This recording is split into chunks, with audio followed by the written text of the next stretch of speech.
Banyak orang muda ingin mendirikan usaha, ingin mendirikan startup menggunakan teknologi, tetapi tidak tahu bagaimana caranya dan akhirnya hanya membakar uang.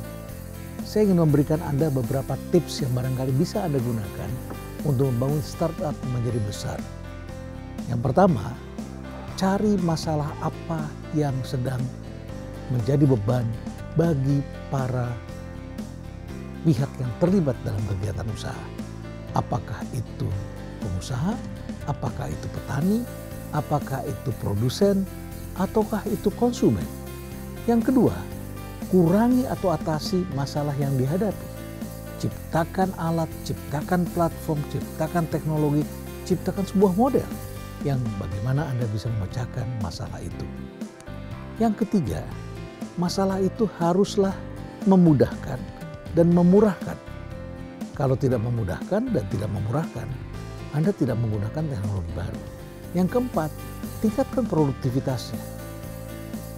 Dan tentu saja gunakan teknologinya. Teknologi baru membutuhkan manusia baru. Yang kemudian keterampilannya, budaya kerjanya, bisnis prosesnya, dan juga tentu saja adalah bagaimana cara mencari uangnya. Ini yang kita sebut sebagai model bisnisnya. Kalau Anda menggunakan atau menerapkan tips ini, mungkin Anda akan bisa menjadikan startup kita sebuah perusahaan yang kemudian bisa berkompetisi di dunia global. Ya pemirsa, kembali di program The Indonesia Economic Club di segmen terakhir. Saya ingin tahu seperti apa sih mimpi teknologi ketiga anak muda ini setelah tadi mendengarkan catatan Renal Kasali dan tentunya dengan tipsnya. Baik, dimulai dari yang di Bali dulu deh. Apa mimpi teknologi ke depan nih, Iwan? Singkat saja. Bagi saya sih mimpinya kalau misalnya Indonesia akan jadi pemain global sektor electric vehicle, karena saya yakin di Indonesia natural resource-nya sudah ada, yang diperlukan sudah ada, dan juga 25% dari populasi Indonesia adalah millennials. Dan saya harap kita bisa jadi pemain global gitu. Luar biasa. Meidi? Saya ngelihat pattern utama ya, Indonesia mitra sejahtera membangun bangsa. Di Notflux, di handbook tuh visi, misi, shared belief. Kita percaya Indonesia berhak untuk maju dan kita harus berkontribusi terhadapnya gitu ya. Saya ngelihat imajinasi ke depan ya, kayak anak-anak muda ini semua pengennya Indonesia tuh maju tadi. Pengennya Indonesia tuh ngebuktiin bahwa kita itu bisa. Gitu ya. Dan kalau dalam konteks Notflux sih pengennya nggak hanya di vision AI ya. Pasti pengennya ya kita kayak Google, ada Alphabet, kita bisa banyak eksplorasi kemana-mana, mungkin seperti itu. Oke, Bayu?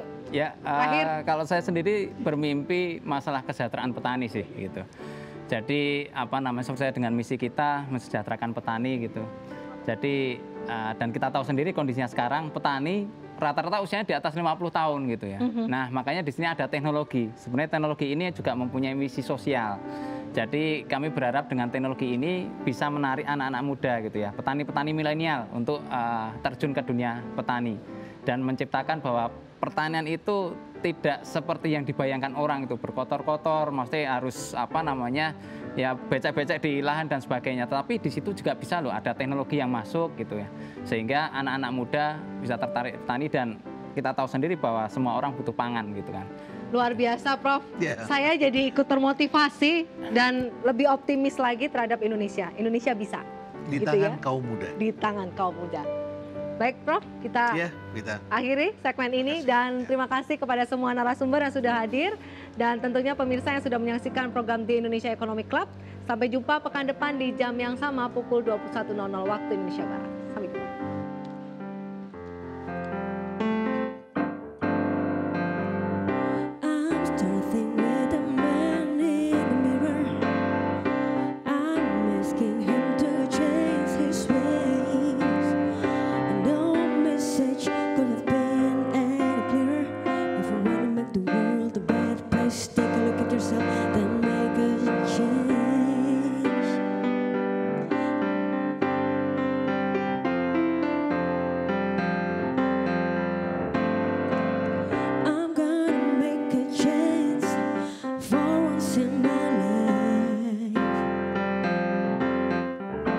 It's getting free.